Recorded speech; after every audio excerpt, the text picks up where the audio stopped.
Let's see this problem. A body having a specific charge 8 microcoulomb per gram is resting on a frictionless plane at a distance 10 centimeter from the wall. बच्चों ये distance है ना, हमें 10 centimetre देकर के रखा गया है, ठीक है. It starts moving toward the wall with a uniform electric field of 100 volt पर मीटर. अब यहाँ पे 100 वोल्ट पर मीटर का इलेक्ट्रिक फील्ड है और ये यहाँ से मूव करना शुरू करेगा. ऑब्वियस ही बात है, इस पे फोर्स लगेगा तो ये उस डायरेक्शन में मूव करेगा. इसकी इनिशियल वेलोसिटी कितनी है? 0 है, ठीक है. चलिए,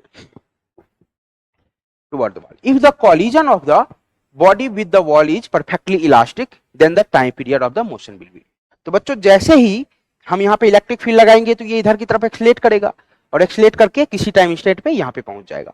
तो हम कैलकुलेट करते हैं कि इसको यहाँ से यहाँ जाने में कितना टाइम लगेगा. चलिए, तो सबसे पहले हम एक्सेलरेशन निकालते हैं, ठीक है. एक्सेलरेशन क्या होता है बच्चों? Force divided by mass. अच्छा, इस पे लगने वाला हम फोर्स कैसे कैलकुलेट करेंगे?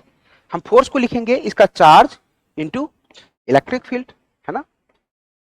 चलिए, अब इस बॉडी का हमें मास देकर के रखा नहीं गया है ना. इस बॉडी का हमें मास तो देकर के नहीं रखा गया है, लेकिन हमें स्पेसिफिक चार्ज देकर के रखा गया है, यानी Q बाई एम की वैल्यू देकर के रखी गई है. चलिए, तो हम पुट कर देंगे. अब ये जो Q बाई एम देकर के रखा गया है ना, ये ऐसा यूनिट में नहीं है, तो हमें बदलना पड़ेगा ऐसा यूनिट में. कैसे बदलेंगे? 8 into 10 to the power -6, 8 into 10 to the power -6, तो इसको हमने कूलम बना दिया. 1 ग्राम को कैसे लिखेंगे?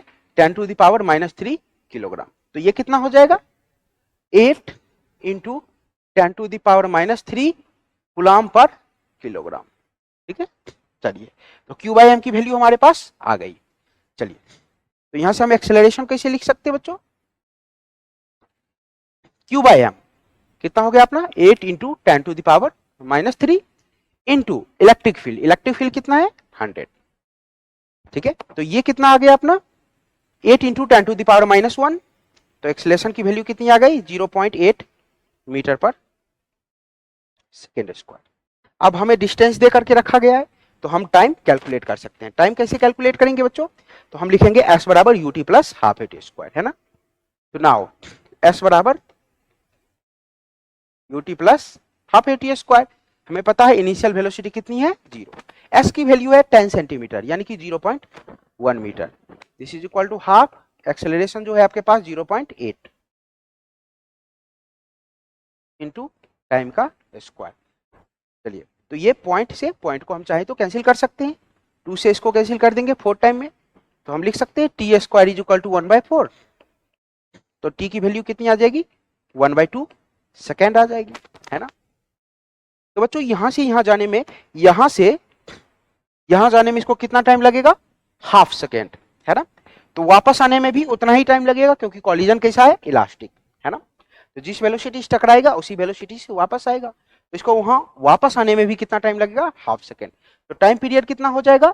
जाने का टाइम प्लस आने का टाइम, तो half plus half, this is equal to 1 second, है ना. तो टाइम पीरियड इसका कितना हो जाएगा? 1 सेकेंड हो जाएगा.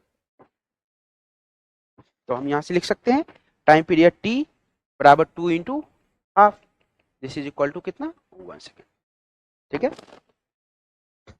तो जो बच्चों हमने कॉन्सेप्ट यहाँ पे यूज किया वो कौन सा था? हमने एक्सेलरेशन कैलकुलेट किया. एक्सेलरेशन कैसे? Force by mass. फोर्स को कैसे लिखा? Q into electric field divided by mass, ठीक है.